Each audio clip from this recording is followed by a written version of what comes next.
Thank you all very much, and thanks for that very kind introduction.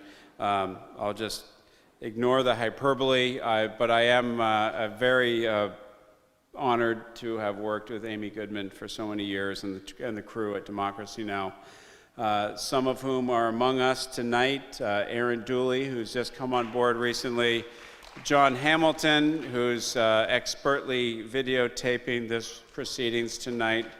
We'll hopefully have the company of one of our fine producers later, Laura Gottesdiener.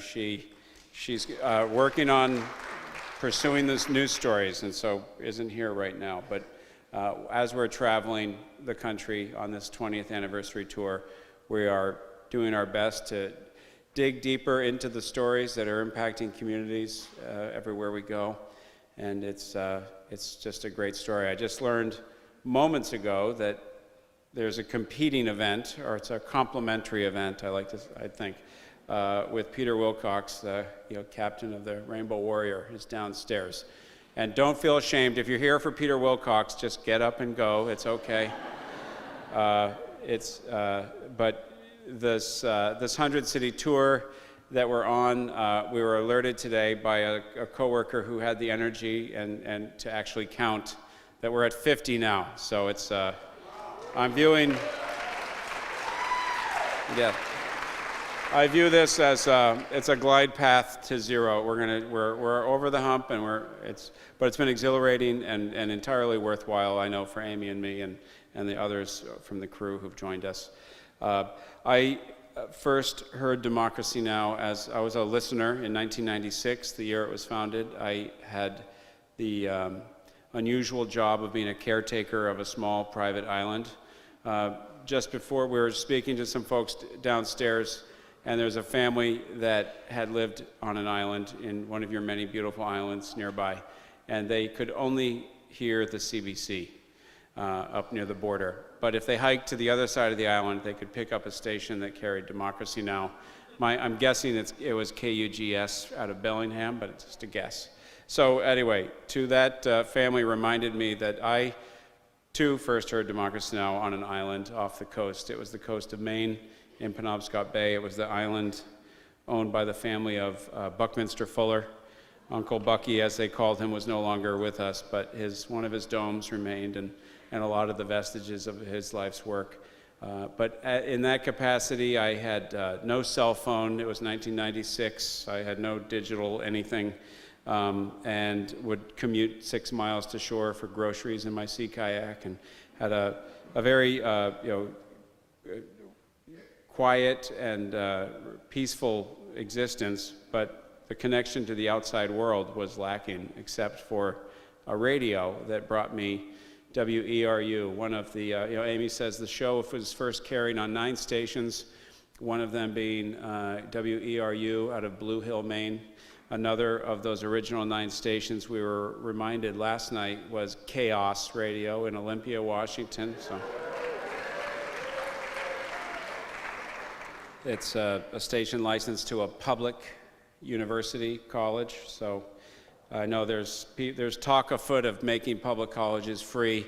I don't know if how you all feel, but certainly the station that served Penobscot Bay was a direct connection for me to the outside world. A few years later, I found myself here helping to organize mass direct action to confront corporate globalization at the World Trade Organization Ministerial. And I'm sure many of you were here for that. In that capacity, I was part of what was then dubbed the Direct Action Network, an ad hoc network of activists that wanted to engage in essentially blockades to prevent the meeting from happening. That succeeded despite an unrestrained police riot, and then it kind of morphed over the days into a very cruel behavior at the King County Jail.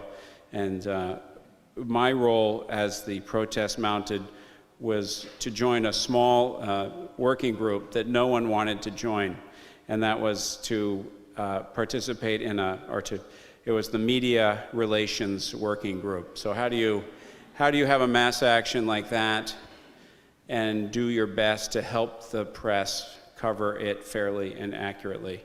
And really no one wanted to join that working group. So a few of us ponied up, and we held press conferences, we put out press releases, we did all the formal steps needed. We made experts available to discuss the reasons why we felt corporate globalization top-down was bad and a grassroots globalization alternative was possible.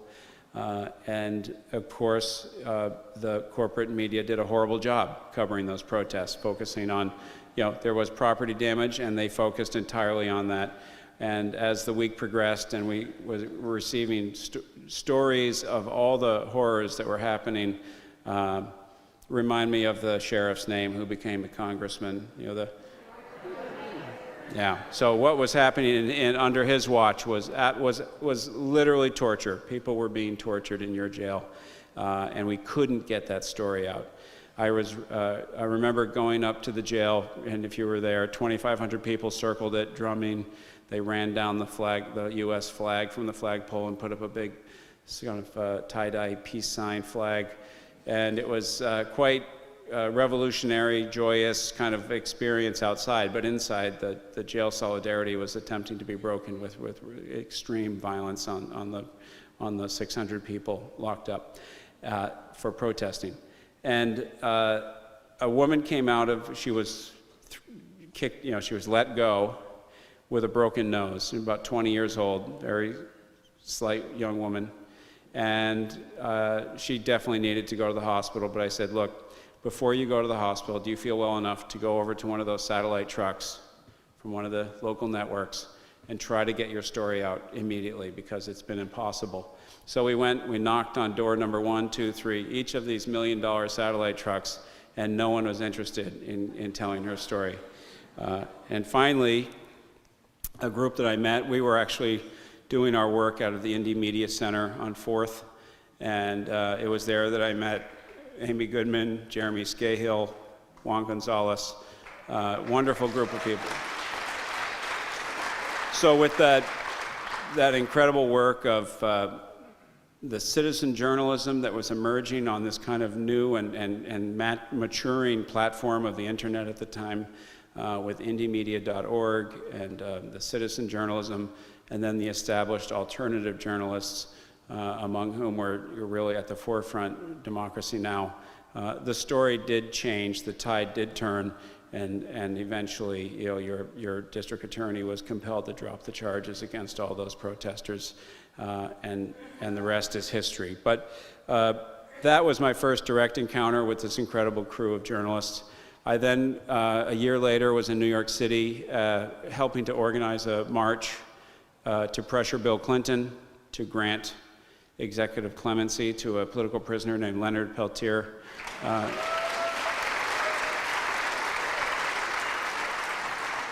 We organized a great march, I think. It was the largest one ever organized in Leonard's name, and he was very happy with it. It was on Human Rights Day. 2 days later, active duty and retired FBI agents held their own march in front of the White House. Peltier attorney Bruce Ellison said at the time, it was the first armed march in front of the White House since 1814, so when the British burned the building down. But at any rate, it Bill Clinton famously abused his power of executive clemency and let out his campaign donors and others, but didn't let Leonard out, and he remains in prison to this day.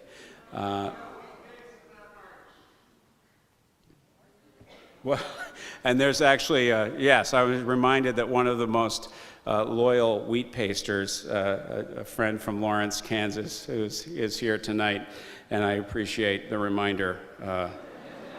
It was a true grassroots effort, and organizing a march in New York City is a real nightmare.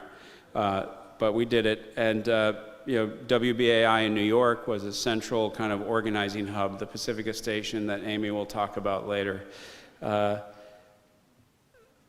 After the clemency petition was ignored, Clinton didn't technically deny it, he just ignored it. The crew in Lawrence that had been, basically two people that had been doing most of the work for years needed a break. So I went out to Lawrence to help shore up the Leonard Peltier Defense Committee for about 6 months, and to keep the office going and to kind of forge a new strategy in the post-Clinton era, the Bush era. And in that capacity, I went and met with Leonard in the prison every week, Leavenworth Maximum Security Penitentiary, where he was at the time. He's now at a place called Coleman in Florida, and also maximum security, which is a stupid place to hold a man of his age. And I spoke with him every morning on the phone, and he would call at 8 in the morning after the prisoners were finished with what the warden called an hour of recreation in this concrete walled prison yard. And what Leonard would first talk to me about on those phone calls was what he had just heard on Democracy Now!, because it was carried live on a great community radio station, KKFI, in Kansas City, Missouri. And that station hits, you can hear it in Lawrence, you can hear it in Leavenworth, and it serves it reaches the population of prisoners in that maximum security federal pen. It reaches the prisoners in the U.S. Army brig. It's where Chelsea Manning is currently imprisoned.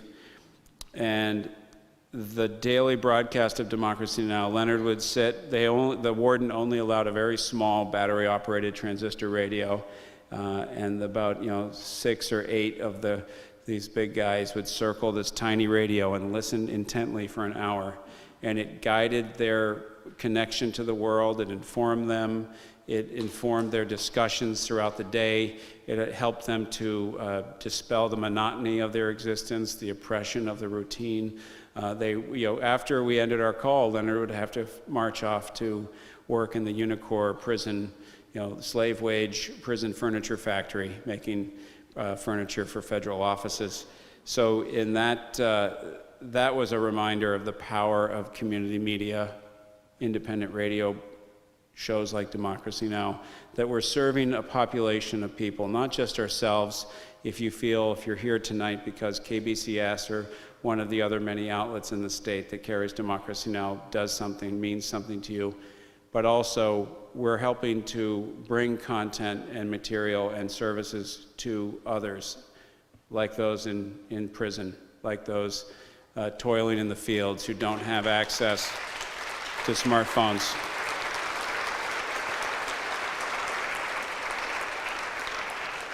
We just did a benefit a few days ago in Atlanta, Georgia, for another brilliant station, WRFG, Radio Free Georgia, a true progressive voice in the Deep South. And that station alerted us a few years ago to a donation they got. They said, we got an interesting donation during our pledge drive. We think you should be aware of it. It was $325. A nice sized donation for any community radio station, but they said this one in particular came from 65 inmates at their maximum security federal penitentiary in USP Atlanta.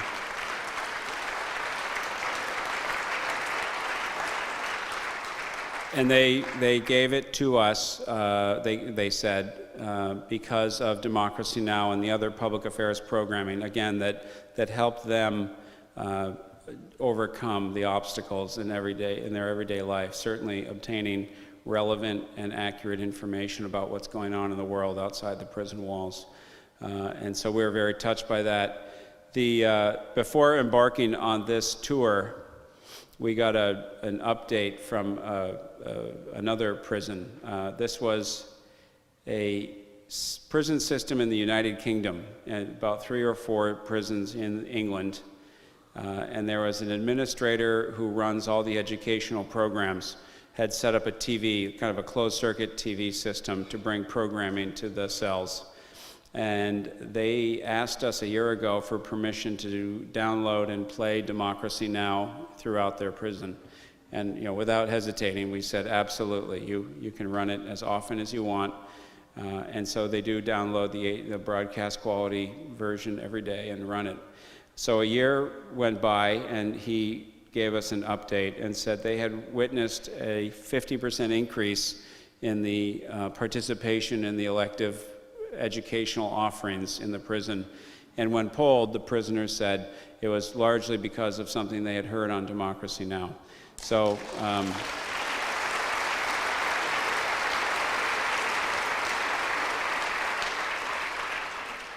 so this just, I think further reinforces the importance that we all have, the responsibility we have to support independent media. This is, in part, we had a benefit downstairs. Town Hall, of course, brings out an amazing array of people. I just heard the litany of folks who are coming by, many of whom are actually mentioned in the book, Democracy Now!, 20 Years, Covering the Movements Changing America. Pete Seeger and how he introduced Martin Luther King to the song We Shall Overcome at the Highlander Center. We write about that. The protests against oil extraction by Tim DeChristopher and Terry Tempest Williams. Amy was actually rounded up. She was arrested with Terry Tempest Williams. She was interviewing Terry Tempest Williams on March 8th, 2003, which was, and she'll probably talk about it, but International Women's Day, Women's Strike for Peace. And it was outside the White House. I was there witnessing this protest, Alice Walker and others, and Amy was interviewing them as they refused to abide by the police dictate to leave. And as they arrested those prominent women, Amy was interviewing them and was trying to follow their arbitrary instructions and was arrested as well. And so we spent the rest of the day getting her out of that. But I know Terry Tempest Williams will be here, and I know she gave up her professorship at the University of Utah this week, which she taught her classes out in the desert landscapes that she evokes in her writing. And they are insisting that she now teach in a sterile classroom, so she won't abide by that. So that's another one of those amazing people that we talk about in the book. There are just no words to explain just what a talent, what a friend, what an inspiration, a mentor Amy Goodman is to me and so many others. She, as I saw her reporting on that first night as the police riot unfolded in the streets of Seattle, we were all huddled in the Independent Media Center. We had successfully barricaded the door because the riot police had tried to barge in, and they actually inserted something I'd never seen before. It was a pepper spray hose. It was like a high-pressure fire hose almost that just coated the inner lobby with pepper spray. To see a dozen Seattle riot police trying to force their way in, and a bunch of fuzzy hippies pushing back and keeping them out, and IT guys, and it was beautiful. And we won, but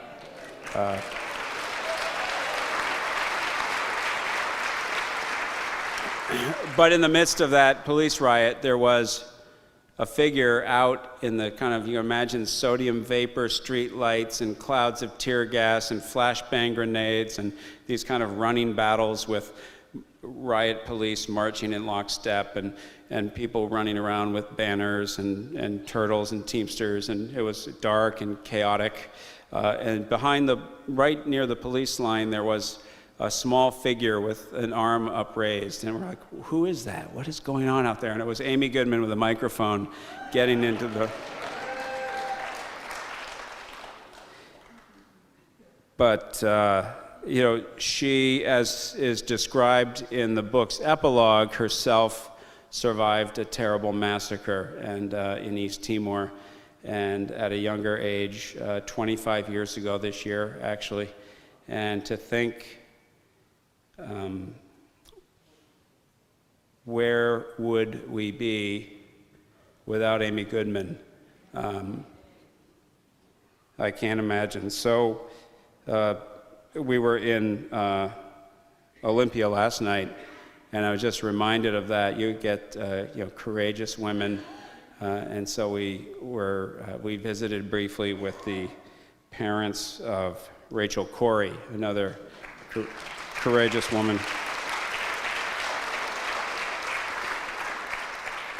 And so as the coworkers I mentioned earlier and I can attest, there's really no one harder working than Amy Goodman. And if you read the epilogue to our book and Amy's experience surviving a massacre where over 250 people were pretty brutally slaughtered by the Indonesian army with US weapons, I think you get the sense, and we understand, those of us who work closely with her, that she works very hard and she demands that of us all.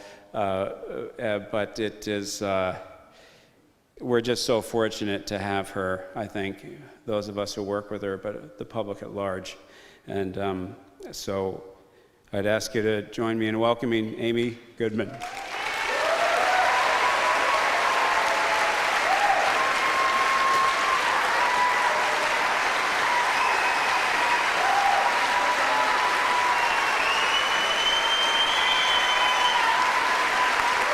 Oh my God.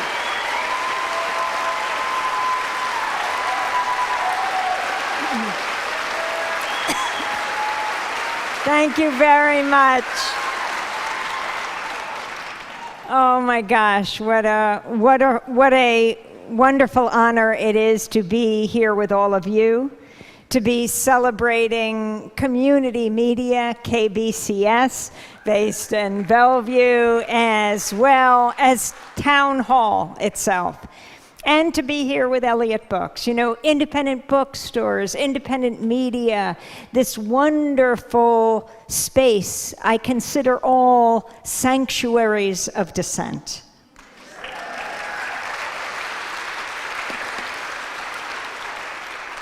And a very special thank you to Denis Moynihan, without whom, along with my brother, journalist David Goodman, this book would never have been written. And this 100-city tour would never have been undertaken. He is a tour guide extraordinaire. It was his birthday this week, and I decided after we came back through California twice, after going to Sarasota, Florida, and New Orleans and Georgia, and now here we are in Washington State, and we're in Arizona and New Mexico, heading to Minneapolis and Cambridge, Massachusetts, and back to New York, then heading to Chicago, that I'm gonna get him a map for his birthday.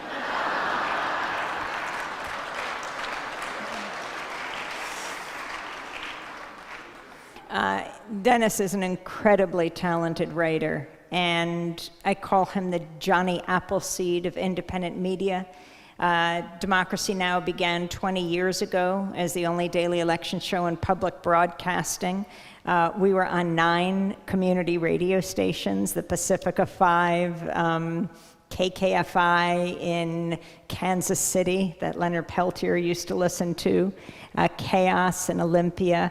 KBCS would come on board soon after that. We've been together for 16 years, which is truly amazing. And we thought the show would wrap up right after Election Day. It was 9 months later. This was the election, 1996, of Bill Clinton, the re-election. He was running against Bob Dole and Ross Perot. Denis mentioned Leonard Peltier, who is again seeking clemency. We will see what happens. President Obama just granted clemency to scores of people, Leonard Peltier not among them. But I remember getting a chance to ask a previous president that question about Peltier. Yes, it was Election Day 2000. And maybe some of you heard this conversation, this unexpected conversation on the air. So, it was Election Day 2000 in the morning, and at that time we had 2 producers, and my colleagues, Maria Carrion had just flew in from Madrid. She was one of our producers, as well as Brad, and they had, and which reminds me how much I appreciate deeply committed to the committed group of journalists and videographers, the magicians that make Democracy Now! Happen every single day. This week we're traveling with Laura Gottesdiener, who's out preparing the weekend's escapades, journalism, investigations. Last week with Mike Burke, our senior producer, and the week before that with Amy Littlefield. John Hamilton, our former colleague at Democracy Now!, comes in and out of our lives to cover all the UN climate summits as well as the conventions, and he's over there busily filming. And a special welcome to Erin Dooley, our new Director of Development, who has joined us for the first time this weekend, and we're so honored to have her with us. But this morning, it was just the awesome two. It was Election Day 2000. They'd already run into the studio to begin the show, and I was quickly coming in behind, but I heard the phone ring. Now, how often would someone call right before the show? Almost never, unless it was a breaking story. And could I really let that phone ring as the music began to swell in the studio? This is just when it was a radio show before we started on our first TV station. I just picked up the phone really fast, and I said, "Hello, Democracy Now!" And they said, "White House Communications." And I thought they said White Horse Communications. You see, there's a famous tavern in the Village where Dylan Thomas drank himself to death. And they said the president would like to speak to you. And I said, the president of what? I mean, the president of a tavern calling at 9 in the morning? Nothing made sense. And even that they had a PR company, White Horse Communications. And the producers were yelling at me, "You've got to come in right now." They said, "The President of the United States of America?" I said, "President Clinton." "Oh, White House Communications. Oh, listen, I've got to go on the air." I didn't know if it was real. Probably it was a hoax, I thought. And so I gave them the internal number, though, and hung up the phone, ran in. The music was there from Pacifica. This is Democracy Now! And as we played the first clip, I said to Maria and Brad, "Hey, the president might call. Definitely pick up the phone. Think in this next hour about questions you'd like to ask him. I actually don't think this is going to happen." They're going 3, 2, 1. All that and more coming up. And you know, I think the students at Bellevue College got a little taste of this morning. Amazing crew. They were our crew this morning. We broadcast live on 1,400 stations from Bellevue College.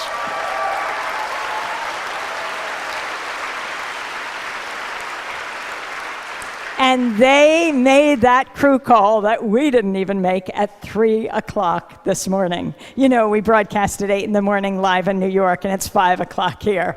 It was pretty inspiring. When people ask what gives me hope, well, those students gave me enormous hope. So anyway, back to the story.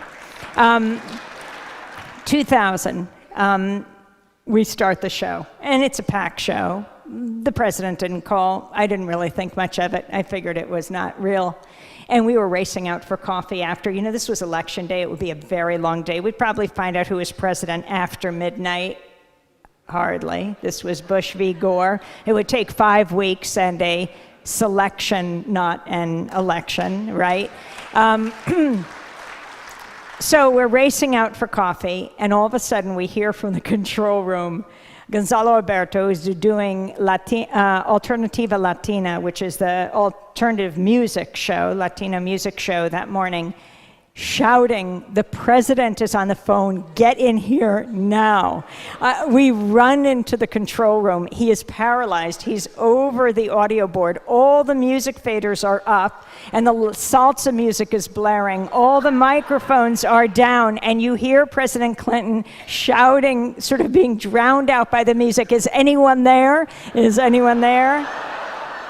So he had one producer, I had two. I threw myself over the board. I pushed up all of the microphones in the room. I didn't know which was which, but the faders for them, all the salsa music down, every music fader down.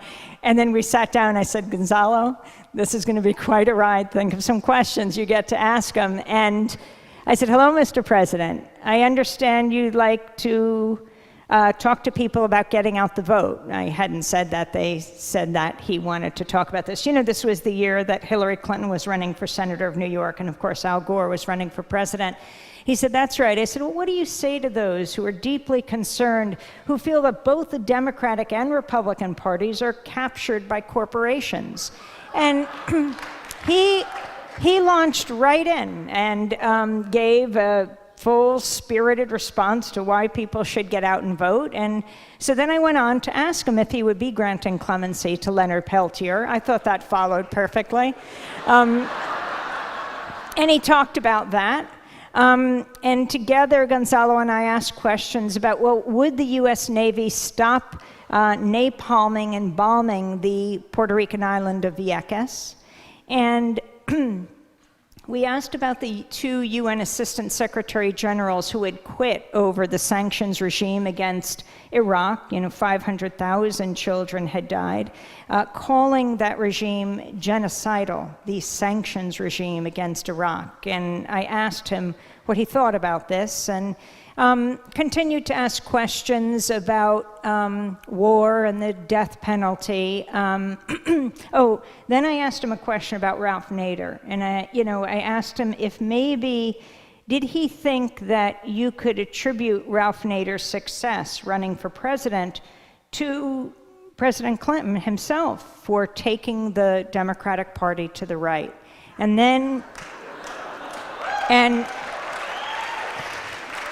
then he got annoyed, and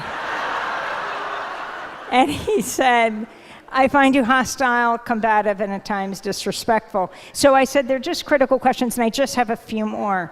So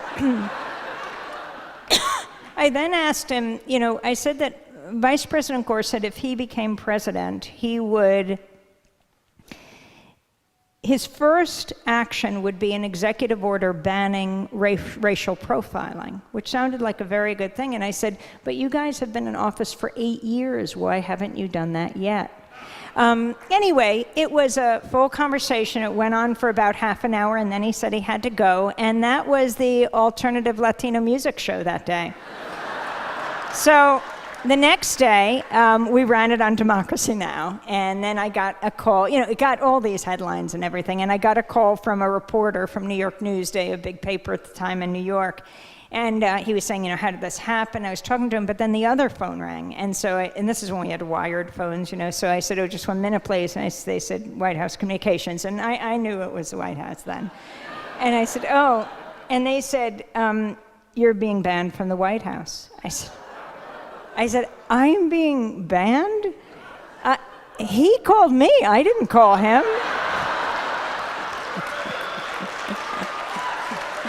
So I said, just 1 second, please. I said, Peter, I have to go because the White House is on the line. He said, you just put the phone down. Don't put me on hold. I'll be just fine. So I said, okay. So I put the phone down. I said, okay, this isn't fair. Why would you ban me? And they said, you broke every rule of journalism. We set up a framework, and you broke the protocol. I said, what are you talking about? I talked to them for all of 3 seconds before the show. And half of that time, I thought it was a tavern I was talking to. I said, what are you talking about? I broke all the rules of good journalism. And they said, we told you that he wanted to encourage people to get out the vote. And that's what you could ask about. You asked question 1, 4, and 7 vaguely about that, but nothing else related. And I said, I asked 3 questions about what the president wanted to talk about. I'm really falling down on the job. I said, but it does sound like you have a transcript, 1, 4, and 7. If you could send it to us, we always post our interviews online. It would be great to get it right up. And volunteers do it for us, so you could be our volunteer for the day. And then they said, I said to them, how many journalists did you call this morning? New York radio stations. They said, like over 40. I said, really? And they only asked about getting out the vote, and they said, that's right. And I said, that's a very sad comment on American journalism today. So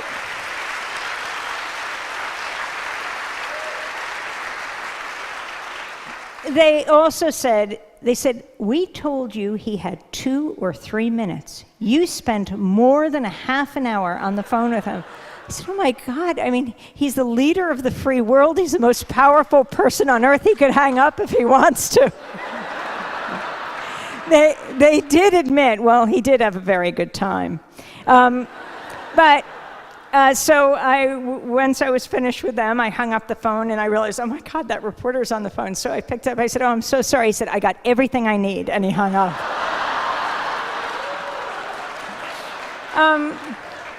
But you know, reporters shouldn't go on bended knee to those in power.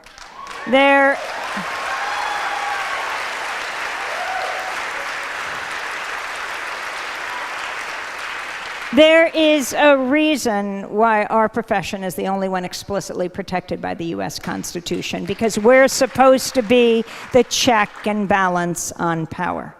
We have a very special role.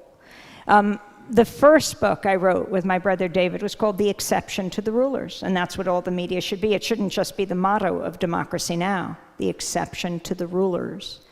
The second one was called Static, and the reason we called it that is even in this high-tech digital age with high-def television and digital radio, all we get is static. That veil of distortions and misrepresentations and half-truths that obscure reality, when what we need the media to give us is the dictionary definition of static: criticism, opposition, unwanted interference. We need a media that covers power, not covers for power. We need a media that is the fourth estate, not for the state.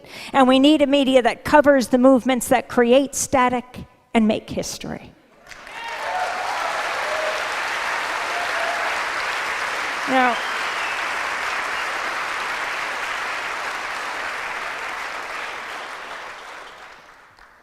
Now, I can't talk about these 20 years of Democracy Now!, growing from 9 stations to now over 1,400 public radio and television stations around the United States and around the world. Also, headlines translated into Spanish and transcript and audio form. If you're trying to learn Spanish, put the headlines in English up against the headlines in Spanish. It's a great way to do it. If you're trying to learn English, do the same thing, and you can listen to the Spanish and English.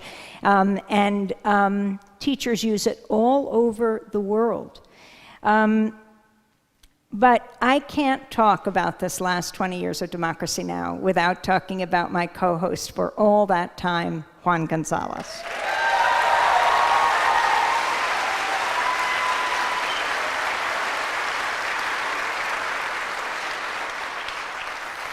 Juan Gonzalez. Juan, who started out as a young lord, you know, one of the founders of this, well, sort of the Puerto Rican equivalent of the Black Panthers. And he was in New York. They would hijack tuberculosis vans and bring them to places in need, like the South Bronx. You never had so many willing hostage drivers, thankful that they could go to the places that they had originally got involved with medicine for. They would occupy churches in the South Bronx. In fact, Bernie Sanders just had a rally a few weeks ago at St. Mary's and St. Anne's Park, and I was talking to Juan about it. I went there just before this insane 100-city tour, and I'll talk more about that in a moment. And so when I came back to the studio the next day, I said, Juan, you know, he said, oh my God, that's the park right next to the church that we occupied. And they would occupy these churches to ensure that young, poor children, Latino children, would get hot lunches and would get breakfast before they went to school, and they would serve them right there. So then Juan would become one of the leading journalists in this country. He worked at the Philadelphia Daily News, then he came to New York, where he was recruited by the publisher, editor, to be a columnist for the New York Daily News. And Juan, for the next 29 years, would write for one of the largest city papers in this country. How many of you heard Democracy Now! Or watched Democracy Now! This week when we played Juan's speech? So a few months ago, the whole team of Democracy Now! Went to Midtown Manhattan to Sardi's. I'd never been there before, because Juan was the first Latino journalist being inducted into the New York Journalism Hall of Fame. And, you know, all the big media had bought tables. You know, there's a table for CBS, table, I think for the New York Times, definitely for the New York Daily News. We got 2 tables because we were so proud of Juan. And when they called him up, we all stood up and said, Juan Gonzalez presente. And he gave an incredible speech that put all the other inductees to shame. Oh, who was being inducted? Max Frankel, formerly with the New York Times, and Charlie Rose, and Leslie Stahl. But Juan, our Juan. Let me read you a little of what he had to say, commenting on his quarter of a century as a columnist at the Daily News. He said, I figured my modest contributions would be not writing about outcast neighborhoods, but from them, not simply to entertain, but to change, not after the fact, but before it, when courage could still make a difference. I've tried to use as many of my columns as possible to probe the injustices visited upon the powerless. Yes, the rich and famous are also victims on occasion, but they have so many politicians, lobbyists, lawyers, gossip columnists, even editorial writers ready to jump to their defense that they'll always do fine without my help. He said, I prefer the desperate unknown reader who comes to me because he or she has gone everywhere else and no one will listen. More often than not, I come across unexpected gems, human beings whose tragedies illuminate the landscape and whose courage hopefully inspires the reader to believe that there is indeed some greater good served by a free press than just chronicling or influencing the ouster of one group of politicians by another. Those the words of Juan Gonzalez.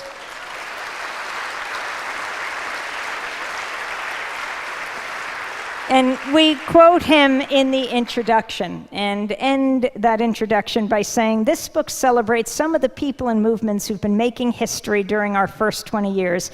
It's not an exhaustive history, nor is it intended as a greatest hits of Democracy Now! This book is just our way of giving back by celebrating some of the ordinary heroes who've done extraordinary things to make the world a better place. And I speak to you today on the day that Dan Berrigan's funeral took place in New York at the Xavier Church. 1,000 people packed in. I was so sorry I couldn't be there, but so glad still that I could be with you to talk about Dan and Phil. Father Dan, the Jesuit priest, and, well, he was Father Phil, a Josephite priest, his brother, until he met Liz McAllister, a nun. That was Phil Berrigan, and, well, the rest is history, and their 3 children. But Dan Berrigan, such an important figure in history. Dan Berrigan, a prophet of peace. Dennis and I wrote our column this week on the flight from, I think we landed in Spokane. We left Salt Lake City, and before that we had flown in from Sarasota. So we were making our way desperately trying to find wireless on the plane. It seems to me a lot of my time is spent looking for wireless and trying to find plugs to plug in my phone. To remember Father Dan Berrigan, that prophet of peace, who in 1968, along with his brother and 7 other activists, went to the Catonsville draft office and pulled out the A1 draft files, hundreds and hundreds and hundreds of them, and took them outside and burned them with homemade napalm.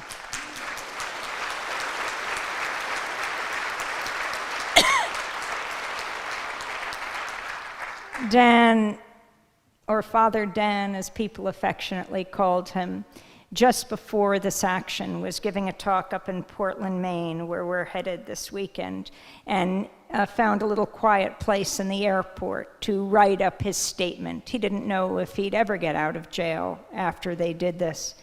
And part of his statement explaining his action, he said, "Our apologies, good friends, for the fracture of good order, the burning of paper instead of children. We could not, so help us God, do otherwise," he said. He would be convicted along with the other 8. He would go underground. The FBI was looking for him everywhere. He would actually surface in different places. And the FBI would surround the place, like at Cornell. Dennis went to Cornell at, I think it was Bartlett Hall. And the FBI was waiting, so they didn't want to take him off on the stage. They'd wait till he came off the stage. And then some bread and puppet type puppets came out, and he was secreted into them and taken out in a puppet parade.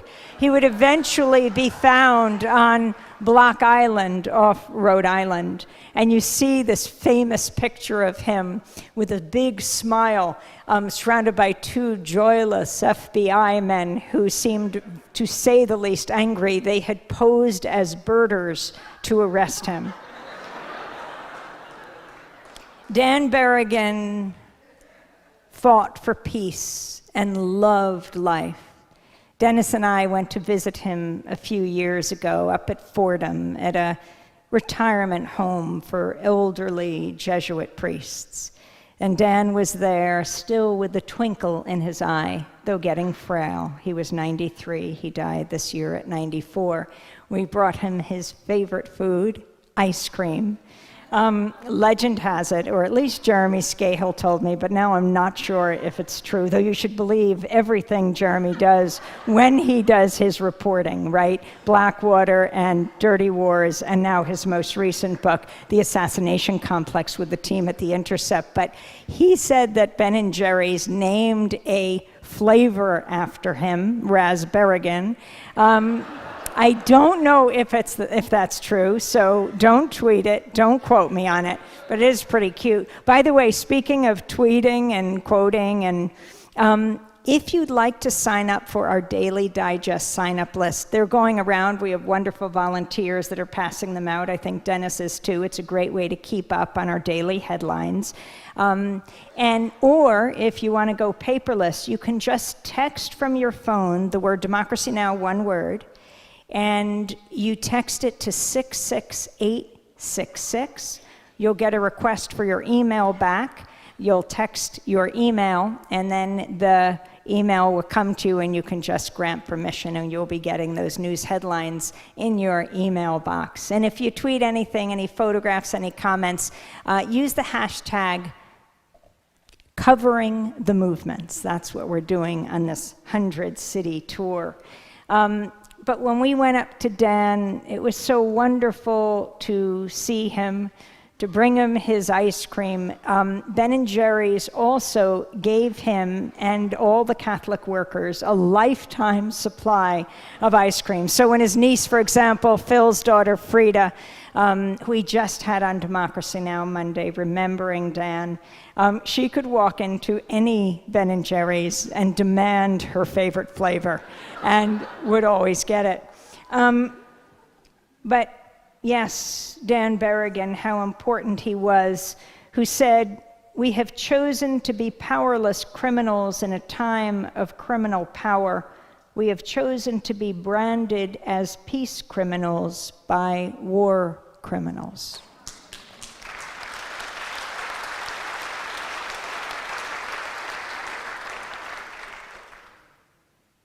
Rest in peace, Dan Berrigan, just as you lived.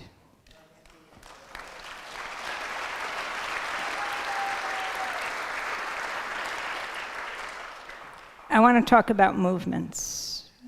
The movements are what give us hope in the face of terrible calamities that befall us, that happen, that actually can be prevented.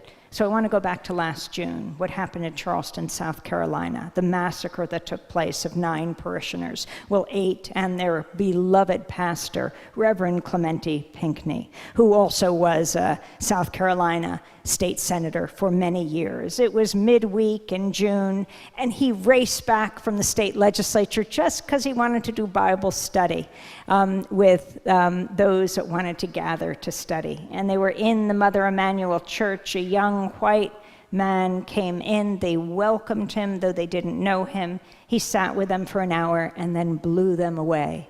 He saved the life. He did not kill one woman, telling her as he stood over her, "You can tell the world what you saw." This young white supremacist who wrapped himself in the Confederate flag. A few days later, the survivors and the loved ones of the victims put this country to shame when Dylan Storm Roof was arraigned, and they forgave him. I think Dylan Roof unwittingly blew the roof off the Confederacy. So what would happen next? A few days later, Reverend Clemente Pinckney, state senator Pinckney, would lay in state in the Capitol Rotunda in Columbia, South Carolina, where he had worked. Thousands streamed by to pay tribute, and what did they see before they came into the rotunda? They had to pass outside the Confederate flag that waved high. All the flags of South Carolina, of course, were at half-mast for the beautiful 9. But this one, the Confederate flag on the grounds of the state capitol building, could not be brought down and flew at full mast. Why? Well, it was put up at the beginning of the 1960s in response to the civil rights movement on top of the state capitol building. Then in 2000, the NAACP and some sports franchises said that they would boycott if they didn't take it down. So the compromise of the legislature is they took it off the state capitol, put it on the capitol grounds, but there were rules, there were strings attached. It could never fly at anything but full mast. And if anyone dared to deface it or try to take it down, they would face an increased fine. They would face increased prison time. So that's the scene. A few days after Reverend Clemente Pinckney lay in state, there was the mass funeral for the 9 victims at the College of Charleston Arena. You know, Democracy Now! Raced down. We broadcast outside. Mother Emanuel went to the arena. Thousands were there. President Obama sang Amazing Grace. And the next day, the funerals continued one by one. But we left there because we heard something remarkable had taken place that next morning. It was 5:30 in the morning, June 27, 2015, 10 days after the massacre at the Emmanuel AME Church. You know, I think if most people were asked today, who ultimately took down the Confederate flag off the state capitol grounds? You know, the legislature ultimately would vote to take it down. But if you asked if what one person was responsible, most people would probably say the South Carolina governor, Nikki Haley, sort of led the charge. But that's not who first took down the flag. It was a 30-year-old African-American woman named Bree Newsome.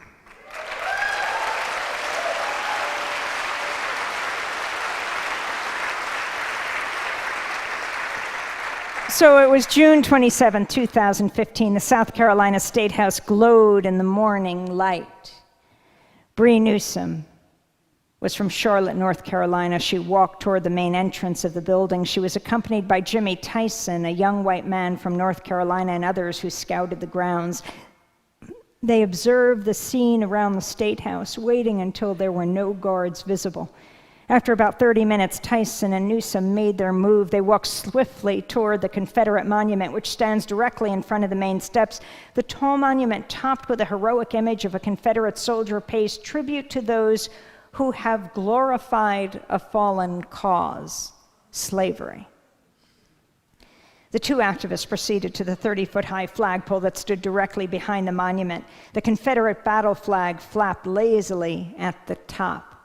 Bree Newsome donned her climbing gear, which she had learned how to use a few days before. And she made her way to the top of the flagpole. Guards noticed and began shouting at her to come down. Reaching the top of the flagpole, she grabbed the Confederate flag and unhooked it. She declared, "You come against me with hatred and oppression and violence. I come against you in the name of God." She clutched the symbol of the Confederacy and said, "This flag comes down today."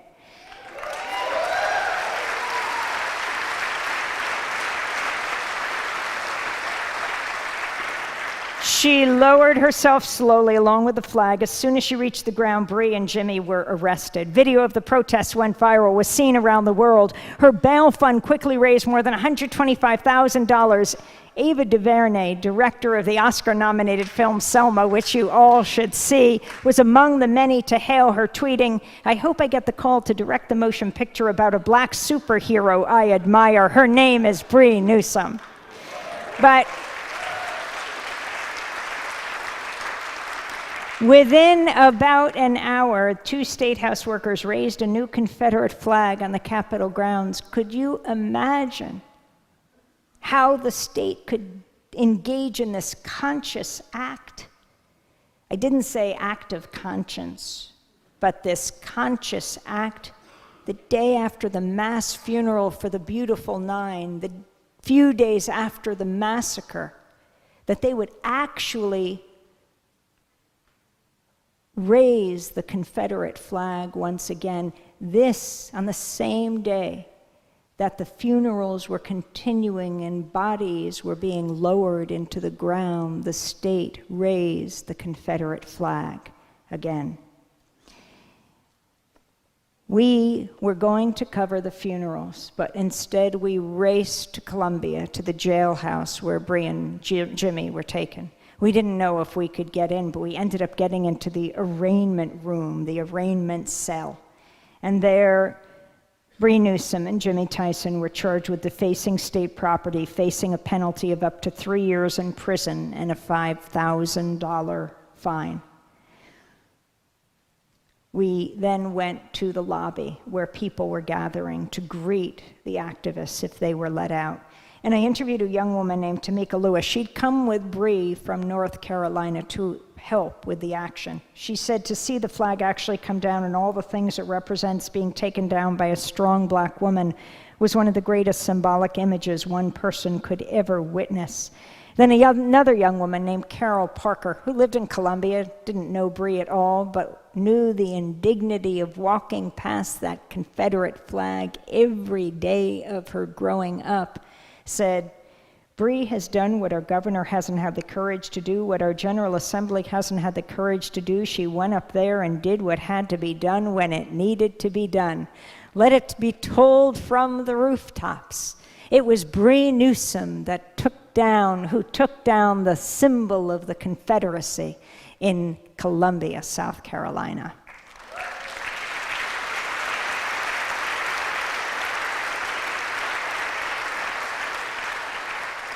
Yes, a modern-day Rosa Parks. And even the story of Rosa Parks, the media gets wrong. How do they get it wrong? We all learn about Rosa Parks, that great woman who stood up for all of us by sitting down in a bus and refusing to get up for a white passenger and then was arrested. No, we all know that story. But when Rosa Parks died a few years ago, I was watching CNN, and they said Rosa Parks was a tired seamstress. She was no troublemaker. That's where they got it wrong. Rosa Parks was a first-class troublemaker. She knew exactly what she was doing. Rosa Parks sat on the bus December 1st, 1955 in Montgomery, Alabama, refuses to get up for a white passenger. She's arrested. 4 days later, she goes to court, and the Montgomery Improvement Association has a meeting, and they choose as their leader to lead the bus boycott that would bring down the segregated transportation system of Montgomery. They choose as their leader a young minister who just moved into town. His name was Dr. Martin Luther King. Rosa Parks helped to launch Dr. Martin Luther King. And, you know, Rosa Parks was the secretary of the local NAACP. She worked under E.D. Nixon. He came out of radical labor politics. He worked with A. Philip Randolph, one of the greatest organizers of the 20th century, who organized the Brotherhood of Sleeping Car Porters. Thousands of black conductors on the trains, all called George. I mean, they weren't named George by their mothers, but they were called George because of the Pullman trains owned by George Pullman, you know, Pullman, Washington. And that sort of gives you an indication of why they needed to be organized. But A. Philip Randolph would then later go on to organize the 1963 March on Washington with the black, gay, pacifist activist Bayard Rustin. 1963 March on Washington, where Dr. King gave his I Have a Dream speech. And A. Philip Randolph was the activist who was brought by Eleanor Roosevelt to meet her husband, President FDR, Franklin Delano Roosevelt. And he sat with Roosevelt, described the condition of black people in this country, of working people in this country. FDR sat silently, and when he was done, he said, "I don't disagree with anything you've said, but you'll have to make me do it." And interestingly, when Senator Obama was first running for president, he was campaigning in the backyard of a New Jersey home. And about 100 people were there, and someone raised their hand and said, "What are you going to do about the Middle East, the Israel-Palestine conflict?" And Senator Obama at the time retold the story of A. Philip Randolph meeting with FDR and responded by giving FDR's response, "Make me do it. Make me do it." That's just an interesting little side note. But this is the tradition that Rosa Parks came out of. She was an activist. The media denigrates activists, but what can be more noble than dedicating your life to making the world a better place? She had also trained at the Highlander Center. And I just heard about your event tomorrow where everyone's going to be singing "We Shall Overcome." So Pete Seeger, right before he died, he came on Democracy Now! And talked about being at Highlander, perfecting the song "We Shall Overcome." It was sort of an old folk song. And I was just in Sarasota, and someone asked me to sign their book to Frank Hamilton, the guy, they said, who worked with Pete Seeger to, put the finishing touches on this song, and he's still alive in Florida. But Pete talked about, finishing up this song, and then who walks in but Dr. King, who asked him to sing it for him. So Pete sang "We Shall Overcome" to Dr. King, and he said Dr. King walked out of the room and said, "That's a catchy tune." And of course, it becomes the anthem of the civil rights movement. This is where Rosa Parks comes from. I mean, Rosa Parks had sat down on the bus before, like many other young women, and refused to get up. You never know when that magic moment will come. I think about the kayaktivists here and see. And the people who dangled from the bridge, and the breakaway movement that's going to be engaging in all sorts of actions next weekend. And you did everything you could to stop oil drilling in the Arctic, but that ship got away from you, went to the Arctic, and then Shell announces they will be withdrawing from the Arctic. Now, the way the corporate media tells it is, Shell changed their mind. But I think we know who changed Shell's mind. I hesitate to say the word mind. I don't exactly think corporations are people. But you never know when that magic moment will come. But if you engage in social change, you will help to build a foundation that will determine the future, that will make history. And that's just what Rosa Parks did. And to show how brave she was, just go back a few months to the summer of '55, the summer of Emmett Till, the summer of a 14-year-old African-American boy. His mother, Mamie Till, in Chicago, wanted him out of the city for the summer, so sent him to be with his aunt and uncle and cousins in Money, Mississippi. He was asleep with his cousins in bed when a white mob came and ripped him out of bed. They said he had wolf whistled at a white woman. Emmett was a stutterer. His mother taught him, whenever you feel that stutter coming on, whistle. Emmett ended up in the bottom of the Tallahatchie River. When his body was dredged up and sent back to Chicago for the funeral, Mamie Till did something incredibly brave. She said she wanted the casket open for the wake and the funeral. She wanted the world to see the ravages of racism, the brutality of bigotry. Thousands of people streamed by and saw his distended, mutilated head, and then Jet magazine and other black publications actually photographed his head, and those photographs were published. And they were seared into the history and consciousness of this country. Mamie Till had something very important to teach the press of today. Show the pictures, show the images. Can you imagine if for just 1 week we saw the images of war? You know, above the fold of every surviving newspaper, you see a photograph of a baby dead on the ground in Afghanistan, and there was an article about her, and you actually learned her name. A name dignifies a life, and you learned who her parents were and what they had hoped for their child. If the top of every radio and TV newscast talked about a woman who died in a drone strike in Yemen who was attending a wedding party, and you learned about the young couple who'd fallen in love and why this party and where this party was, if everyone's Facebook wall, on everyone's Facebook wall, every tweet, every email for a week referred to a soldier dead and dying, for just 1 week, Americans are a compassionate people. They would say, no, war is not the answer to conflict in the 21st century.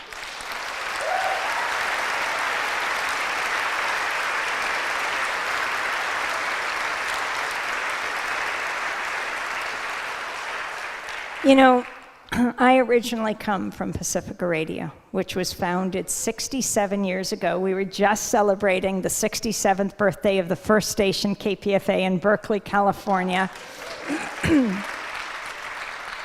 It was founded by a war resister named Lou Hill, who was a conscientious objector, came out of the detention camps after World War II, said there's got to be a media outlet not run by corporations that profit from war, but run by journalists and artists. And that's how Pacifica was born. The first station, KPFA in Berkeley in '49, George Gerbner, the late dean of the Annenberg School of Communications at the University of Pennsylvania, would say, not run by corporations that have nothing to tell and everything to sell, that are raising our children today. The second station, KPFK in Los Angeles, 1959. My station in New York, 1960, WBAI. In its first years, it would broadcast a debate between the great writer James Baldwin and Malcolm X over the effectiveness of nonviolent civil disobedience, the lunch counter sit-ins in the South. The fourth station, KPFT in Houston, went on the air in 1970, and the fifth station, WPFW in Washington, 77. That's the Fab Five, that's the Pacifica family, and all of the affiliates like KBCS and Chaos and WSER and the station we're going to tomorrow celebrating in Mount Vernon, and then we're moving on to Oregon and Portland, KBOO, all this wonderful family that is the Pacifica extended family. I want to just talk about the one station, KPFT in Houston, that went on the air in 1970. Spring 1970, it goes on the air, and within a few weeks, it's blown off the air, the only radio station in the country. The Ku Klux Klan strapped dynamite to the base of the transmitter and blew it to smithereens right in the middle of Arlo Guthrie singing Alice's Restaurant. And I thought that was a good song, but actually, just a few days ago, Sunday night, we were in New Orleans. Jazz Fest was rained out. At least a good part of it Stevie Wonder didn't sing, but Arlo Guthrie did sing the full Alice's Restaurant.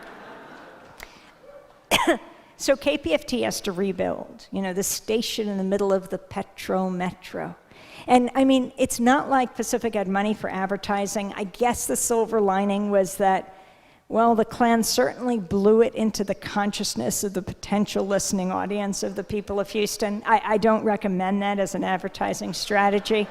And they got back on their feet, they rebuilt the transmitter, and they went back on the air. And the Klan blew them up again, this time with 15 times the dynamite. So now it's going to take months, right? And in January of 1971, it's a big story. PBS comes in to, you know, broadcast the moment this phoenix rises from the ashes.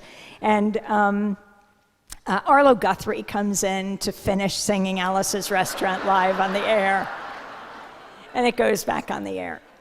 Now, I can't remember if it was the Exalted Cyclops or the Grand Dragon, because I often confuse their titles, but he said it was his proudest act. I think that's because he understood how dangerous Pacifica is, how dangerous independent media is. Dangerous because it allows people to speak for themselves. And when you hear someone speaking from their own experience, whether it is a Palestinian child or an Israeli grandmother, whether it's an uncle in Afghanistan or a kid in the South Valley. We were just speaking at RFK High School in the South Valley in Albuquerque, overwhelmingly undocumented student population in this high school, or a kid from the South Bronx. You know, when you hear someone speaking from their own experience, it breaks down the caricatures and the stereotypes that fuel the hate groups. You know, you might say, it sounds like my baby, my bubba, my uncle, my aunt, and I'm not saying you're going to agree with them. How often do we agree with our family members? But you begin to understand where they're coming from. It makes it much harder to want to destroy them. You begin to understand where they're coming from. And that understanding is the beginning of peace. I think the media can be the greatest force for peace on earth. Instead, all too often, it's wielded as a weapon of war, which is why we have to take it back. Now,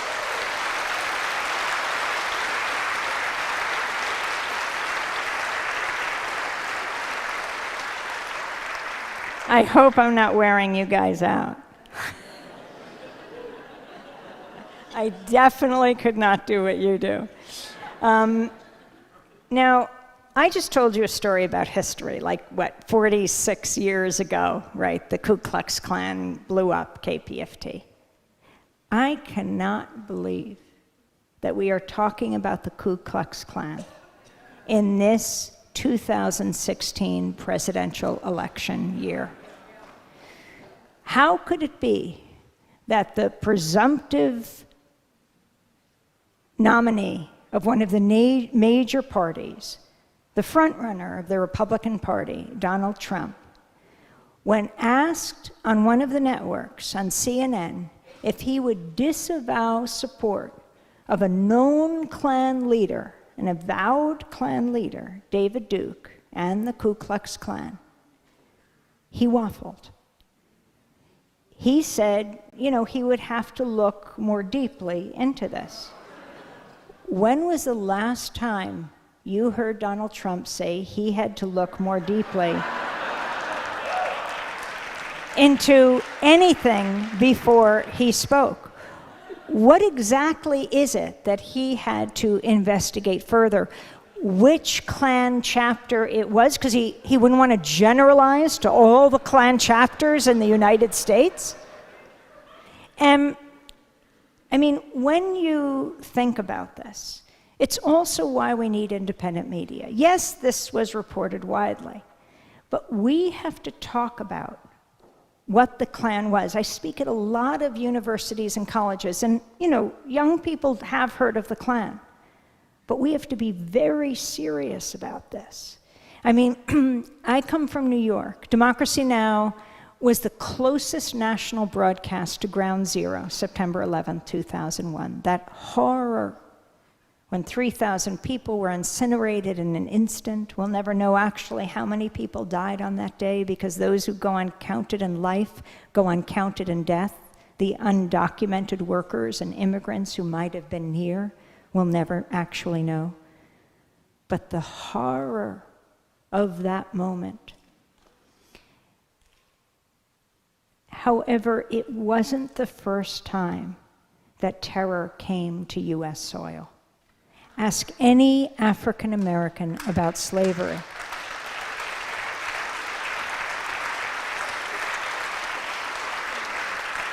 Ask any Native American about what happened in this country.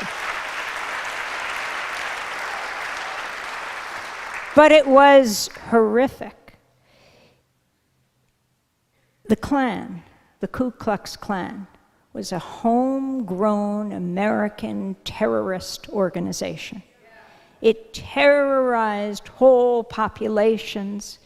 It brutalized, murdered, lynched thousands of people. We have to understand this so that it is not repeated. And this is why we need independent media to dig into the past and also to look forward. I was recently asked to come into AJ Plus in San Francisco to do a quick interview about the elections.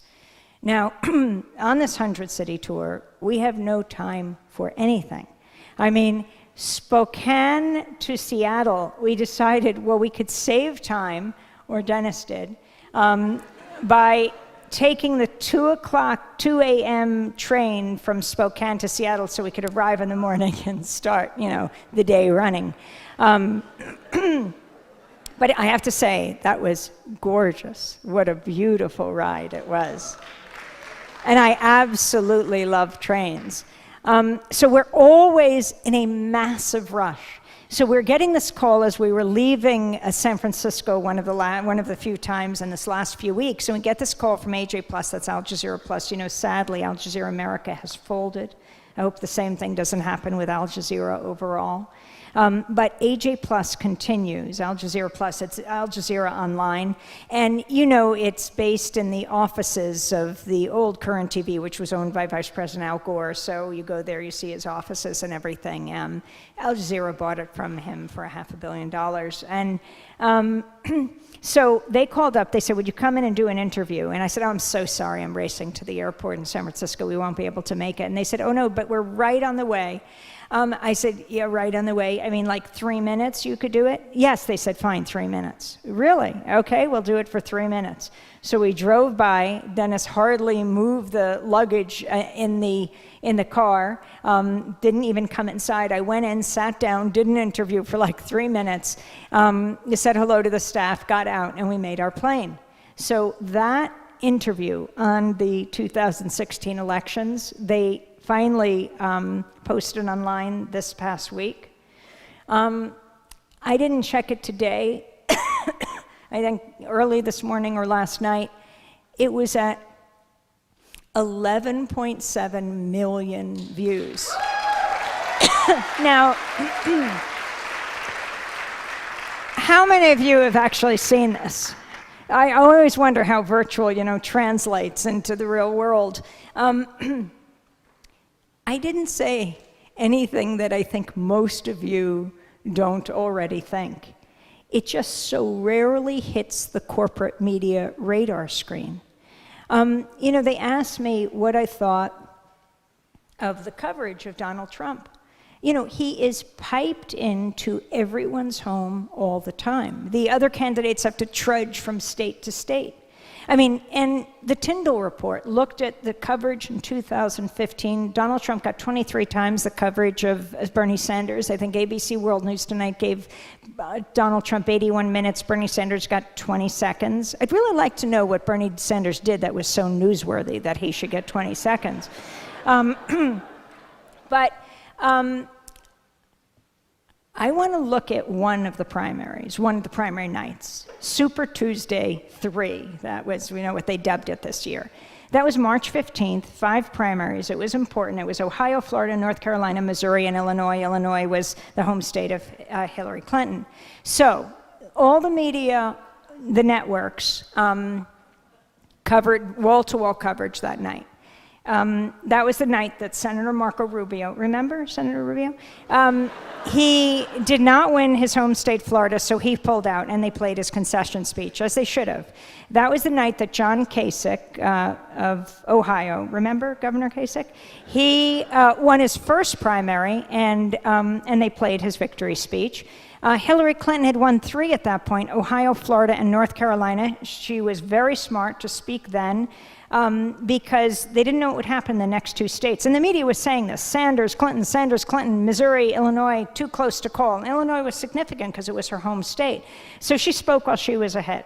Then they waited for Donald Trump, and all of them. You know, as I said, I've been asked to be on CNN a few times to critique their coverage. Well, I don't know if they meant for me to critique their coverage, but what I thought of the elections on Brian Stelter's show, which is the media show called Reliable Sources on Sunday morning. He's formerly with the New York Times.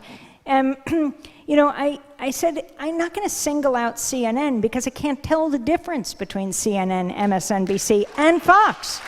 I mean, because, you know, Donald Trump sounds the same on all 3 networks when they're broadcasting him with that lower third breaking news all the time, unless one of the networks has a little static. So they're now waiting for Donald Trump, and they've all got that upper right-hand box of an empty podium in one of his Florida mansions, and they're waiting for him to speak. And all the pundits and all the networks are chattering away. You know, the pundits, the small circle of pundits on all the networks who know so little about so much, explaining the world to us and getting it so wrong. And finally, he speaks, right? Finally, he speaks, and they play the whole half hour. They said it was going to be a news conference. He pioneered this thing at the end of a primary at night to have a news conference. Remember what he had done a few weeks before? An hour news conference where he trumpeted Trump water, Trump magazines, Trump steaks. It was this kind of bizarre. And they played the whole thing. Hillary Clinton had spoken in the middle of that. They recorded her speech and played it later. That was weeks before. But March 15th, they play his whole half hour. And that pretty much did it, right? They played Clinton, Cruz, they played Kasich, they played Rubio, they played Trump, and that was it. There wasn't anyone else, was there, that night? Oh, who? What were some of those T-shirts? Oh, Bernie, who? Oh, Bernie Sanders. See, there's something worse than negative coverage, and it is the vanishing. They did not mention, except to say he was neck and neck with Hillary Clinton, where he was or what he was doing that night. Now, I mean, had he fallen asleep? And that would have made Arianna Huffington very happy. You know, she just wrote this book, The Sleep Revolution, and I just was on Bill Maher with her, and I really wanted to debate with her. I told her the merits of sleeplessness. This annoyed her, and so I promised her I will take a long nap in June. So, but where was Bernie Sanders, right? Had he taken the night off? In fact, and we were just in Arizona and Flagstaff, Tucson, and Phoenix. Phoenix. So I know this is true because I met many people there who attended his rally that night. He spoke before thousands and thousands and thousands and thousands of people. I think he started even before Donald Trump. So by that, you know, Donald Trump gets 23 times the coverage of Bernie Sanders. They could have played 1 minute of Bernie Sanders saying hello to everybody and then gone to the half hour of Donald Trump, and everything would have been as it's been for the last year. But they didn't even do that. And none of the anchors on any of these networks speculated, like, where is Sanders? So we did something we didn't plan to do, but in response to that night, the next morning, we actually played an excerpt of Bernie Sanders' speech. I mean, who would have...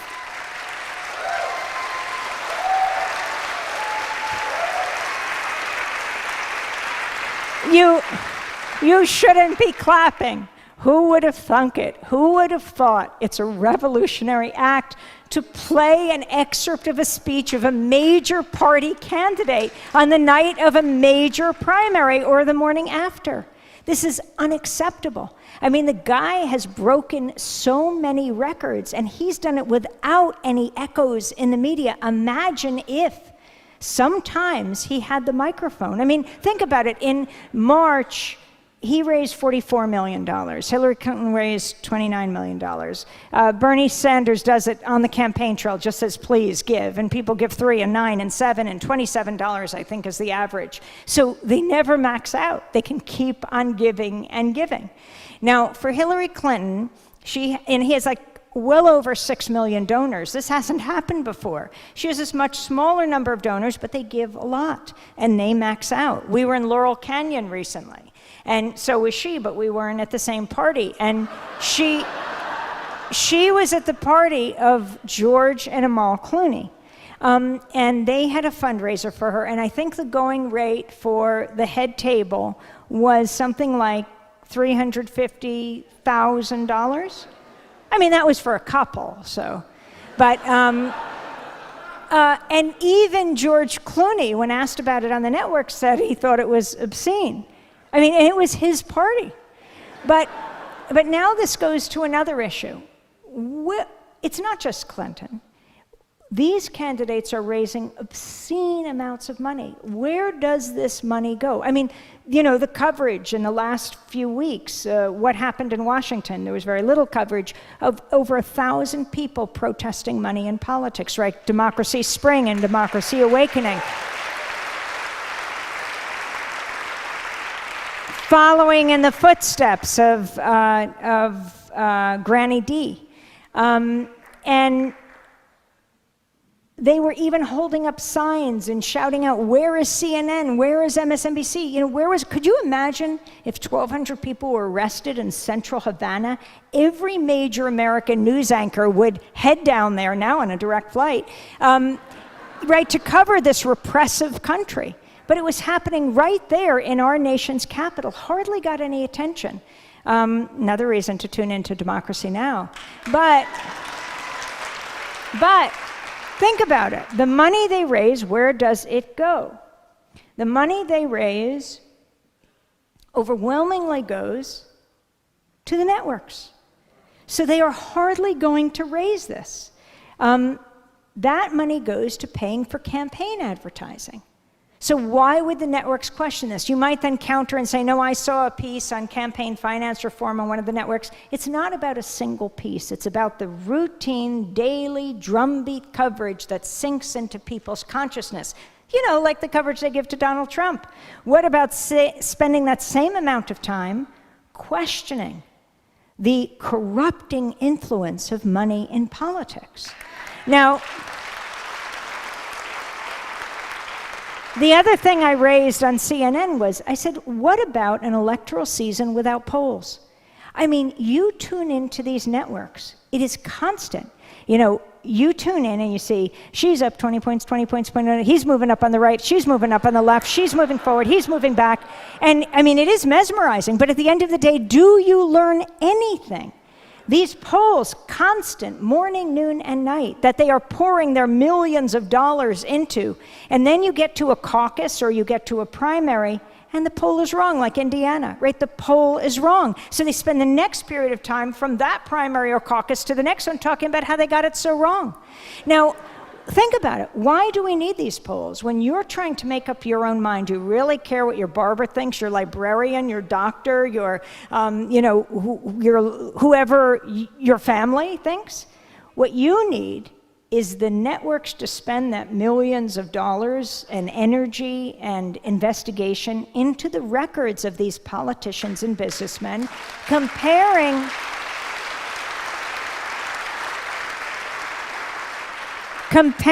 their promises with their records. That is a media serving a democratic society. Now, you might be going in the sort of back of your mind, no, you know, I think polls can be helpful. Well, I actually do too, and we have them every single week. They are called primaries and caucuses. At the end of the day, those are fact-based polls. At the end of the day, you learn who voted, who didn't, racial breakdown, age breakdown, the disparity in income, all the different very important issues. Then it's interesting, you know, who voted in Indiana, who didn't, who voted here, who didn't. And, you know, one of the big numbers is who doesn't vote. More than 80% of people aren't voting in these primaries and caucuses. It's truly astounding, even with a galvanized population. And then there are the impediments to voting. I mean, what happened in Phoenix, Arizona is insane. 200 polling places, which was down from 400 in the last election, 200 polling places. For this primary, they closed 140 of them. This is with a galvanized electorate. They only had 60 polling places open. Now, could it be it has to do with the growing Latino population in Phoenix? Well, it's not what the authorities said. They said they were trying to save money. Really. So I thought, well, by that same token, why open any polling place at all? Think how much you could save. I mean, of course, you're threatening democracy, and then, of course, there's the issue of IDs and the evisceration of the Voting Rights Act. In Texas, you can't present a student ID, but you can present a gun license.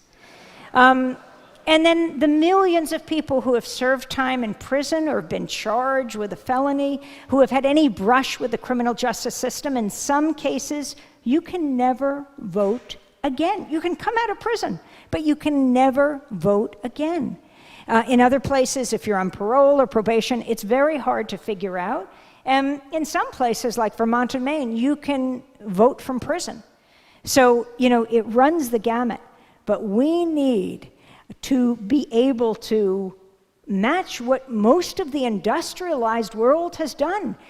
Get most of the population out to vote. It is appalling how few people vote in the United States. You need holidays for election days or weekend voting.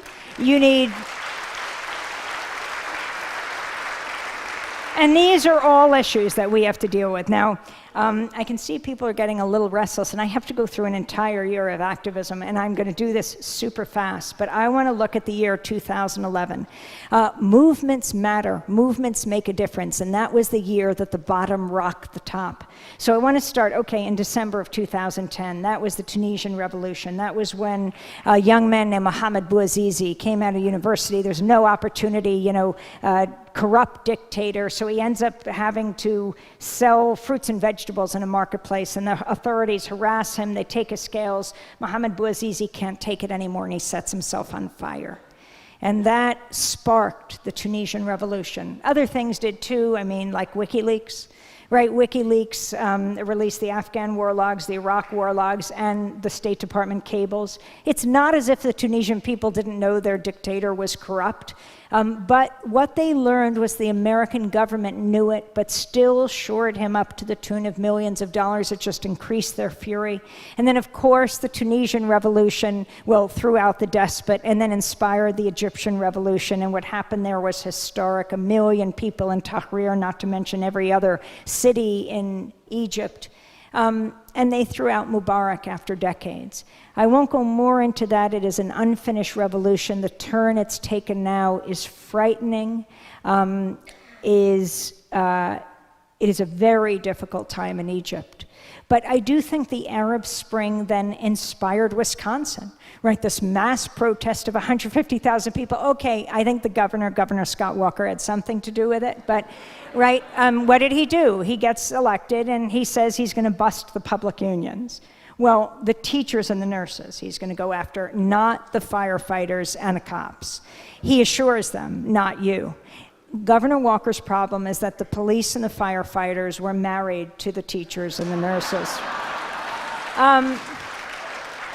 And I saw some scenes in the state capitol. They occupied the whole place. People across the political spectrum. We raced into Wisconsin. I saw some of the biggest guys I'd ever seen, the Oshkosh prison guards. I went up to them and I said, who did you vote for? And they said, Governor Walker. And I said, well, what are you doing here? And they said, protesting Governor Walker, of course. And then outside, in the freezing cold, over 100,000 people, older gentlemen, glasses, white hair, is marching with a homemade placard that said, IRS auditors against Walker. And I said, are you a Democrat or Republican? Republican. I said, isn't the governor a Republican? He said, yes, but he didn't say he was going to do this to us, and he just kept marching. And I looked out at this vista of protests. Wisconsin's such an interesting state, right? It's the home of the John Birch Society, the racist, segregationist, anti-civil rights, anti-King organization that was co-founded by Fred Koch, the father of the oil barons, David and Charles Koch. And then there is AFSCME, founded in 1932 in Wisconsin, the American Federation of State, County, Municipal Employees. And as I looked out on this vista of protest across the Capitol grounds, I saw the Wisconsin State Labor History Museum. And if you think, well, what difference did that protest make? The governor was reelected. Well, all protest matters. I mean, he did run for president, had to pull out pretty fast, and I think this had something to do with it. But as Margaret Mead said, never doubt for a moment that a small group of thoughtful, committed people can change the world. Indeed, it's the only thing that ever has. And this was more than a small group of thoughtful, committed people. I mean, go back to April 4th, 1968, the day Dr. King was assassinated in Memphis, Tennessee. What was he doing there? He was simply going to stand with sanitation workers who were organizing a local of AFSCME. And go back a year before that to the day, April 4th, 67, Dr. King at Riverside Church in New York decides to speak out against the war in Vietnam. His inner circle says, "Don't do it, Martin." They say, "You've got the most powerful person on earth, the President of the United States, wrapped around your finger." Right? Lyndon Johnson, you got him to sign the Voting Rights Act, the Civil Rights Act. "This is not your war. Don't do this." And he said no. He said he was going to speak out. He saw the triple threat of materialism, racism, and militarism. And he addressed the thousands of people who packed the church and said, "My country, the United States, is the greatest purveyor of violence on earth."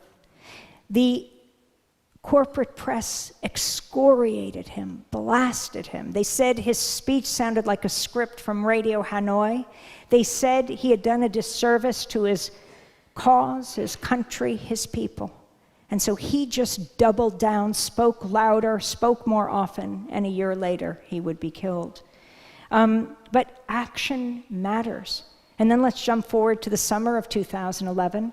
That was the Keystone XL protests around the White House, ring around the Rose Garden. Thousands of people marched. 1,200 people got arrested among them. I mean, it was Naomi Klein's first arrest, who wrote the most amazing books, right? She wrote This Changes Everything, Capitalism versus the Climate. Everyone should read it.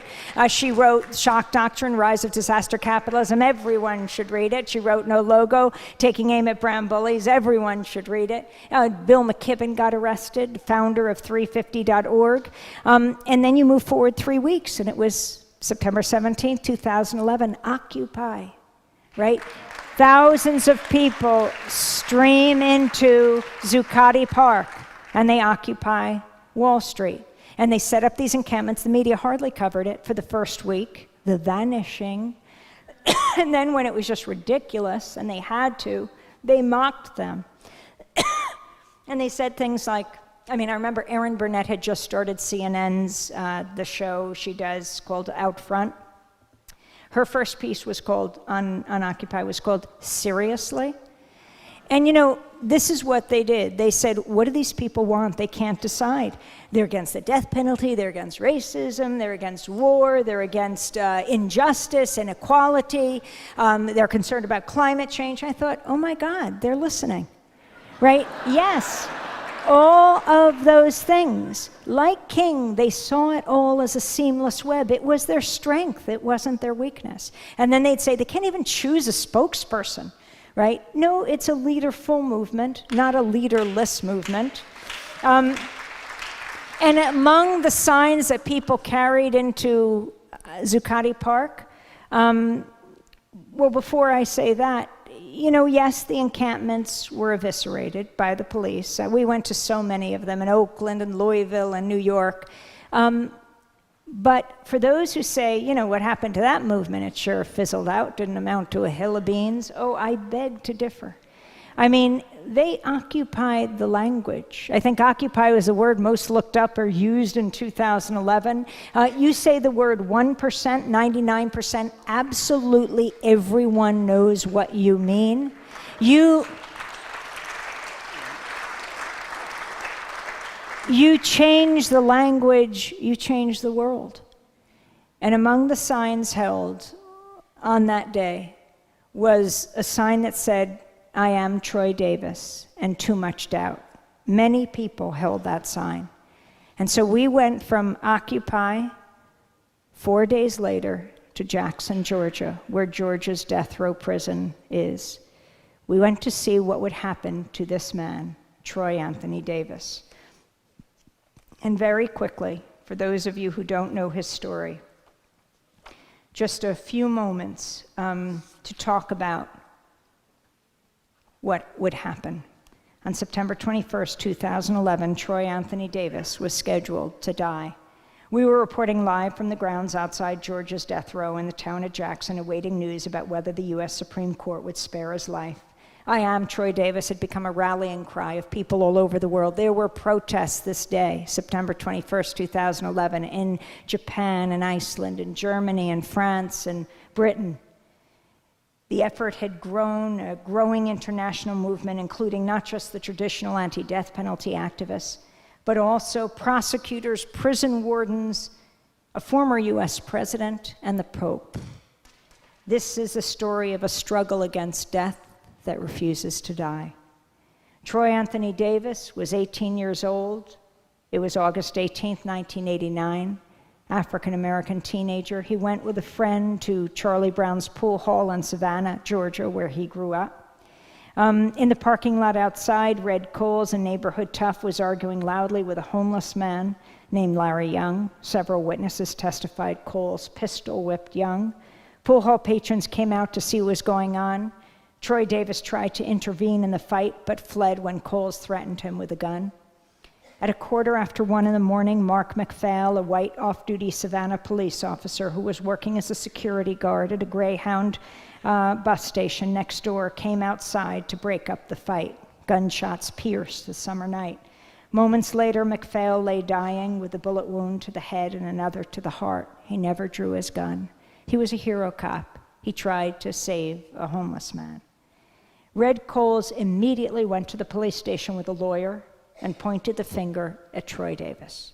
The next day, Troy Davis's face, will be plastered all over the newscasts everywhere. His family was desperately trying to reach Troy. He was in Atlanta with a cousin looking for a job. His sister, Martina Correa, who is a heroine. Martina was a Persian Gulf Army nurse. I have interviewed her so many times.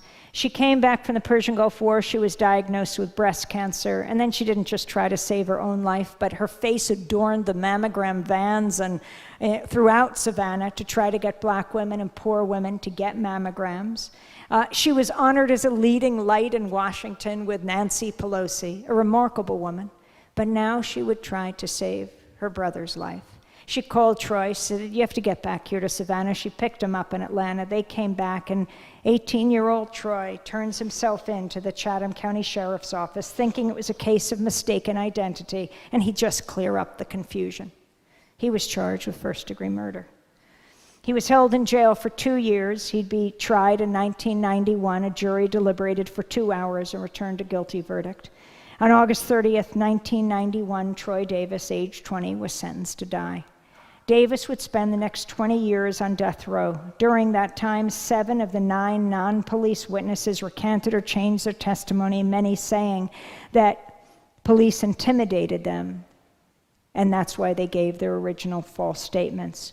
One who refused to recant was Red Coles, the one who so many said was the actual killer. No physical evidence linked Davis to the killing. So let me turn now to that day that we went to Jackson, Georgia. I was there with an amazing team, our senior producer, Mike Burke, Renee Feltz, who set up the newsroom at the Klan-targeted KPFT in Houston, and Hani Massoud, who leaps tall buildings in a single bound.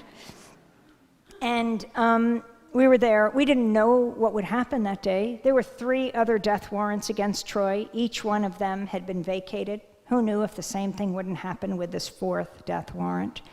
So we got to the grounds of the prison. If we could have broadcast from the execution chamber, we would have. I really think it's critical to show the images. People in this country don't realize how alone we are in the industrialized world in instituting the death penalty. On that day, we couldn't obviously broadcast from the death chamber, but we hired a satellite truck like the big boys. You know, we weren't going to go into a studio. And we saw on the prison grounds that the satellite trucks were all on the periphery, yet the protest pen was set up over here. The guards would allow 150 protesters, Martina at the center, human rights leaders like the head of Amnesty and NAACP, people from around the world. Martina in a wheelchair, she would die weeks later of breast cancer. So she was over here and all of them packed into this pen. I mean, we had come to this place to go to where the silence is. We weren't going to go to the periphery and just speak ourselves. Now, the other networks, why weren't they complaining? I mean, what were they going to report for 20 or 30 seconds? What real difference did it make? But for us, and I was really annoyed because our satellite truck that Fox would use and CNN would use that we hired that day was late. We didn't know who this team was, but suddenly they came up on the grounds with a satellite truck and they said, roll down the window, ma'am, where do you want the satellite truck? I said, oh, well, the guards are saying we have to put it over there. Where do you want the satellite truck? I said, oh, I'm warming up to these guys. I said, well, I was thinking right over there by the protest pen. They barrel this truck over to the protest pen, and then the prison guards come running over, and these guys get out of the satellite truck. They were bigger than the Oshkosh prison guards. And they get out their huge cameras, and the guards backed off. And they handed me the microphone, and they formed a kind of protective semicircle around me, and they said, where do you want to stand? I said, right up against the rope so I can reach over and interview people. They handed me the mic and said, start the show. And so we did. Now, we had with us the press packet from the Department of Corrections. It was very thin. It did say what Troy's schedule would be that day, that he would meet with family till 3, then they had to clear out so he could get his routine physical. Routine physical? They're going to execute him in 4 hours, and they want to know if he, has high cholesterol? No, really. I mean, there had been a Texas prisoner before that who was on death row, attempted suicide. They raced him to the hospital. They got him better, and then they executed him. So then the next page talked about what he would be served for dinner. See, he had turned down the special meal, like the death row prisoner could get ice cream and steak and stuff. And so they talked about what he would be offered, the standard fare, in detail. Grilled cheeseburgers, oven brown potatoes, baked beans, coleslaw, cookies, and a great beverage. And the next page was just 4 lines. It listed the lethal cocktail that would follow. Pentobarbital, pancuronium bromide, potassium chloride, and Ativan, a sedative. The pentobarbital anesthetizes, the pancuronium bromide paralyzes, the potassium chloride stops the heart. Troy refused the sedative and the Last Supper. We started broadcasting at 6 o'clock. By 7 o'clock, the U.S. Supreme Court was reportedly reviewing Davis's plea for a stay. The case was referred to Supreme Court Justice Clarence Thomas, who hails from Pinpoint, Georgia, a community founded by freed slaves that's near Savannah. The Supreme Court denied the plea. Davis's execution began at 10:53 p.m. A prison spokesperson delivered the news to the reporters outside, time of death, 11:08 p.m. The eyewitnesses to the execution stepped out. According to an Associated Press reporter who was there, these were Troy Davis's final words. He said, I'd like to address the McPhail family, let you know I'm not the one who killed your son, your father, your brother. I didn't have a gun. I am innocent. He said, all I can ask is that you look deeper into this case so that you really can finally see the truth. He then said, I ask my family and friends to continue to fight this fight. And then he looked at his executioners and said, for those about to take my life, God have mercy on your souls, and may God bless your souls.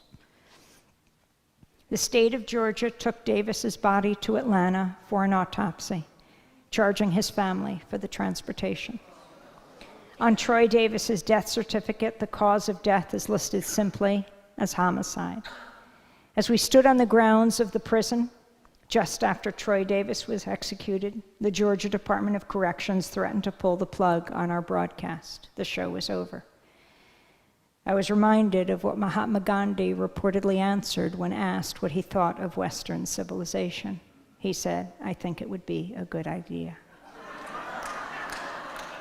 Now, before I end the year with the UN Climate Summit in December, just a few quick things. Dennis and I are going to be signing books, and I really hope that you come up, but I could certainly understand if you don't want to wait. If you get 2 books, you get this amazing DVD that Nermeen Sheikh and I did with Glenn Greenwald, talking to him about everything from Brazil, which he calls a coup, to, of course, what he did with Edward Snowden, the amazing work that he and Laura Poitras did in exposing the documents that Snowden bravely took out of the country because he was concerned if he didn't leave the country, these documents would never see the light of day, and that you wouldn't know about your country, your government spying on the American people. So why would you get 2 books? Well, you could give one to a library or give one to friends, stockpile gifts for the holidays. But Dennis mentioned that I think that Democracy Now!, the book, 20 years covering the movements changing America, debuted on the New York Times bestseller list. So this is an amazing feat. It came out April 12th, considering the New York Times almost never mentions Democracy Now! So in the past, our books have also hit the bestseller list, but this time we thought, just to see those 2 words in the New York Times, Democracy Now!, we'd call it that. And then they can't choose because it's just kind of mathematical equation. We have this joke that Webster's will eventually redefine exclusive as having been heard on Democracy Now! Last year or last month, right? What the other networks call their exclusive. But it really makes a difference to get on the bestseller list. How? It gets into a number of libraries that often just stock the bestsellers, not to mention prison libraries. There are a lot of bookstores that are not like Elliott Bay. Elliott Bay is an amazing bookstore, and it's a dream to work with them when we come to Seattle. And so many thousands of bookstores have closed, independent bookstores, and we can't let this happen. And unlike Elliott Bay, a lot of bookstores only stock the bestsellers. And wonderful people go into those bookstores, and we want to introduce them to other galaxies, other universes of thought, roadmaps to other media, because I think really people are seeking this. I think that, most people care about war and peace, growing inequality, climate change, the fate of the planet. Those people are not a fringe minority, not even a silent majority, but the silenced majority, silenced by the corporate media. And we want to be right there, front and center, to open up these worlds so that so many other people can get access to what many of you have had the joy and privilege of knowing about in your lives. So I want to end speaking of the words of the heretics and the whistleblowers, the troublemakers over the last 20 years. I want to end in the Durban summit of 2011. That Democracy Now! Goes to every climate summit, from Copenhagen to Cancun to Cochabamba to Durban to Doha to Poland to Peru and then to Paris. You might say, given what happens in these summits, why waste the fuel? It's because of what happens outside, the thousands of uninvited guests, people from the most desperate places on earth, desperate because their countries will perhaps be no more. Like the 15-year-old boy from the Maldives who said, "My country will be submerged." The people of sub-Saharan Africa who are talking about the desertification of a continent, the cooking of a continent, and they look to us, the historically greatest greenhouse gas emitter, and also the largest now, China.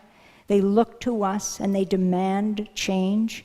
And it's critical that we be there with our microphones, not only covering their demands, their descriptions of what's happening, and their debates. They debate climate change, what to do about it. In our country, we debate whether human beings have anything to do with climate change. It is astounding. The science is settled. It's as if every time we talked about the planet Earth, we brought on someone from the Flat Earth Society for balance. So, let me end with Anjali Appadurai. She was a young woman who was at College of the Atlantic in Maine, where we'll be speaking in 2 weeks. And Anjali, for this year, young people, an unusual moment from the outside, were invited in for the end of the summit. And so Anjali Appadurai addressed the summit. And this is a part of what Anjali had to say.